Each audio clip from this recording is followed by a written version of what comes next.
How does the world's most beautiful woman end up hiding from her own reflection?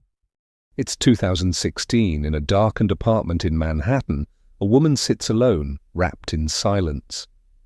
The curtains are always closed. She hasn't left in months. Her name? Linda Evangelista.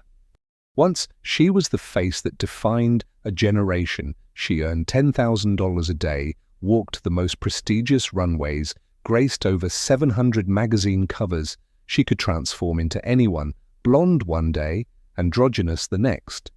The fashion world didn't just adore her, they revolved around her. But no one knew that behind those flawless photographs was a woman unraveling. Beneath the makeup, behind the poses, lived a deep, lifelong belief. She was never enough. Not beautiful enough. Not strong enough. Not worthy. She changed her hair 17 times in 5 years, chasing relevance, survived an abusive marriage, lost a child, endured public judgment, media ridicule, and the brutal truth of aging in an industry obsessed with youth. And then came the final blow. A cosmetic procedure meant to perfect her body left her disfigured, unrecognizable, shattered. So she disappeared. But this isn't just a story about fame lost or beauty betrayed. This is the story of a woman who, after being everything the world demanded, finally chose to be herself. Because sometimes the most powerful transformation is choosing to be seen exactly as you are. What if the price of perfection isn't success, but silence?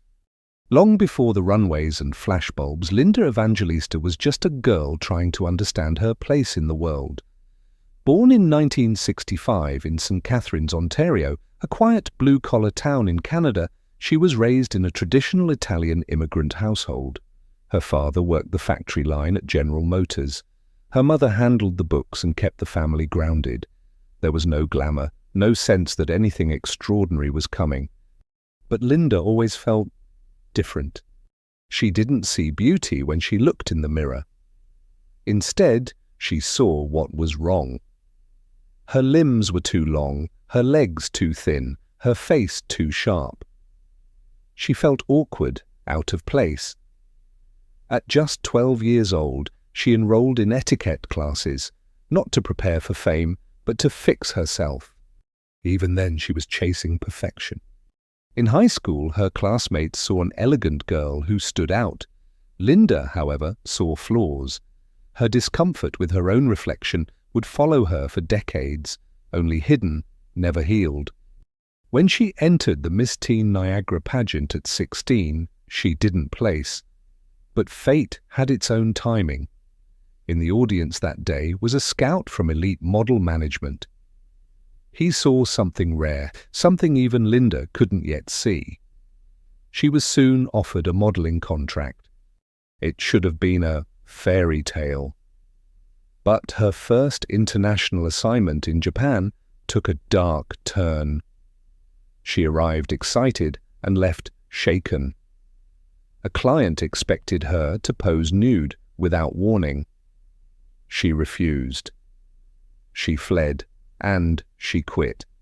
No press release, no drama, just silence. For 2 years, Linda returned to ordinary life.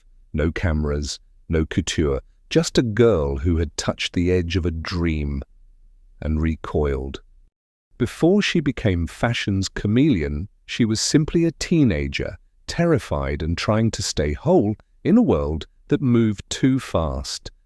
When Linda Evangelista returned to modeling at 18, something had shifted. She wasn't the scared teenager anymore. She was sharper, guarded, and quietly determined to write her own rules this time.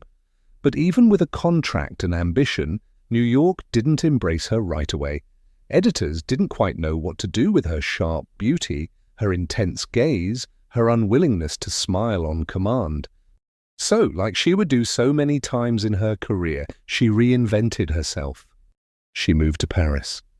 It was the late 1980s and Europe was the epicenter of high fashion.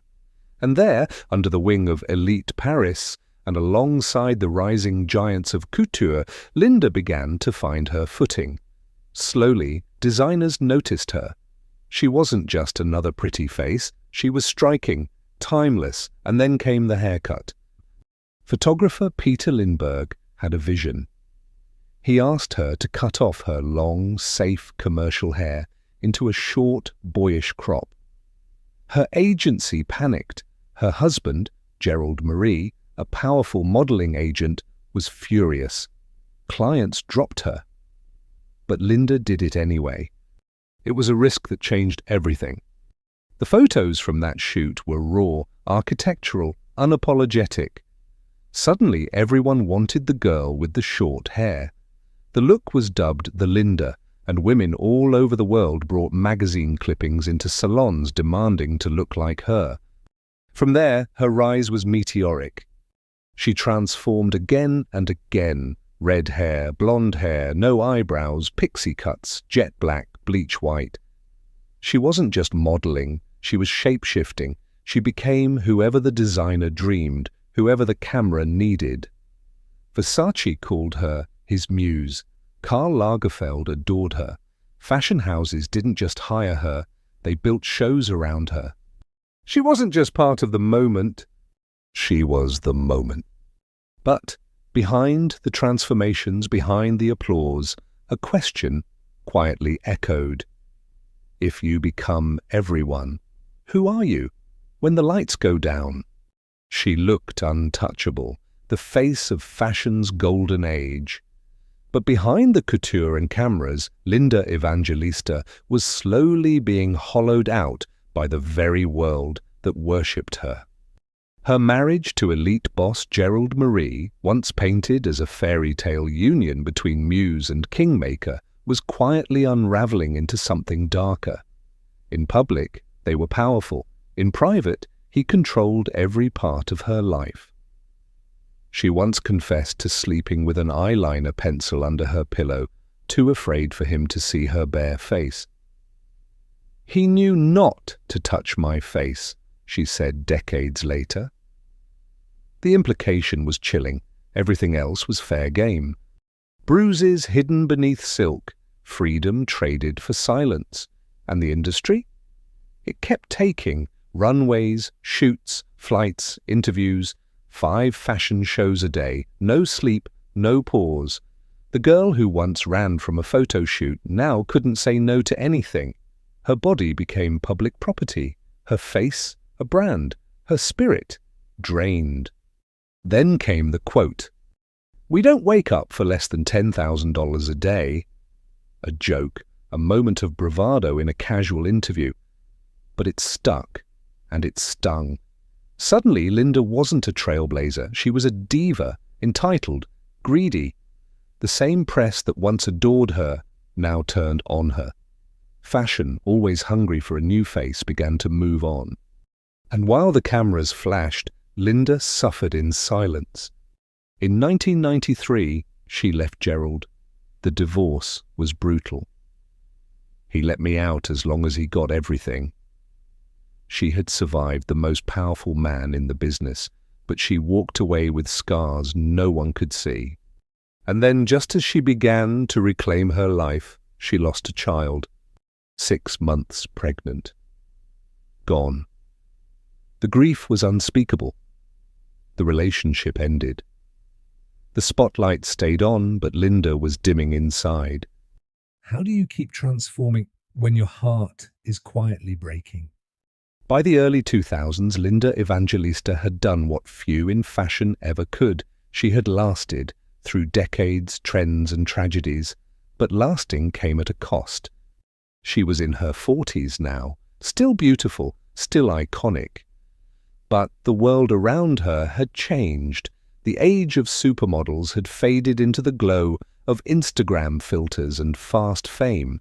In a business that once bent to her image, she now felt invisible. She tried to keep up, tried to stay relevant. When she noticed small pockets of fat on her body, the result of age and time, she did what so many celebrities are pressured to do: fix it. She chose a non-invasive procedure called cool sculpting. FDA approved, endorsed by stars, safe. But her body betrayed her. Instead of shrinking, the treated areas expanded, hard, lumpy masses began to grow. The diagnosis, paradoxical adipose hyperplasia. A rare side effect, less than 1% of cases, but Linda was that 1%.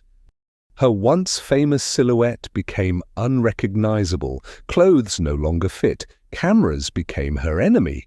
She stopped working, stopped going out, stopped being seen. And then, in silence, came another storm. Breast cancer. Diagnosed in 2018, a double mastectomy. She told almost no one. Fought the disease quietly, thought she'd beaten it. But in 2022, it came back, in her chest wall. More surgery, more chemotherapy, more radiation. All while the world whispered she'd just aged poorly. All while she hid behind scarves, hats, and shame. For 5 years, Linda vanished. The woman who once transformed for a living could no longer transform at all. The mirror had become a stranger. She spoke of self-loathing so deep it eclipsed even her brightest memories. But sometimes it takes losing everything, the fame, the body, the illusion, to finally find something real. What if the deepest beauty comes when you stop trying to be beautiful? In September 2021, after half a decade of silence, Linda Evangelista did the unthinkable. She posted a photo. Not a glossy campaign, not a filtered comeback. A simple, raw caption. To my followers who have wondered why I haven't been working, I was brutally disfigured by cool sculpting, which did the opposite of what it promised. No masks, no edits, just truth. She didn't post it for sympathy. She posted it to reclaim her voice, to name the shame, to break the silence. What followed was not scandal, but solidarity. The public, once quick to label her a diva, now saw her for what she truly was, a survivor. Designers, photographers, former peers, all reached out. Linda, for the first time in years, felt seen. And then came the invitation that changed everything. Fendi, runway, Paris. Not to play a fantasy, not to squeeze into a lie, but to walk as herself, covered, scarred, elegant, real. When she stepped out in that custom cape, the audience rose. The applause wasn't for beauty, it was for bravery. Shortly after, she appeared on the cover of British Vogue, shot by longtime friend Stephen Meisel. She was honest, the photos were retouched. Her jaw, her neck, they weren't hers anymore. But the eyes, the gaze, that was Linda, present, weathered, unbroken. And in 2023, in the Apple TV Plus documentary, The Supermodels, she did something she had never dared before. She named her abuse. She said it out loud. He knew I was the moneymaker. That's why he didn't touch my face. That sentence, 30 years late, landed like thunder. But Linda didn't flinch. She had nothing left to hide. Because in the end, her greatest transformation wasn't about hair or couture. It wasn't about being the Linda. It was about standing in front of the world, no longer perfect. But finally, you can be yourself. Linda Evangelista's story isn't just about fashion, fame, or beauty lost. It's about what happens when a woman stops hiding, when she dares to speak, to show up, to heal. It's a reminder that behind every perfect image, there's a person fighting battles we may never see. What did Linda's journey mean to you? Have you ever felt pressure to become someone else just to be accepted? Share your thoughts in the comments. We read every word. If this story moved you, please like the video, subscribe for more true life portraits, and help us bring these voices back into the light. In the end, it's not perfection that moves us, but honesty.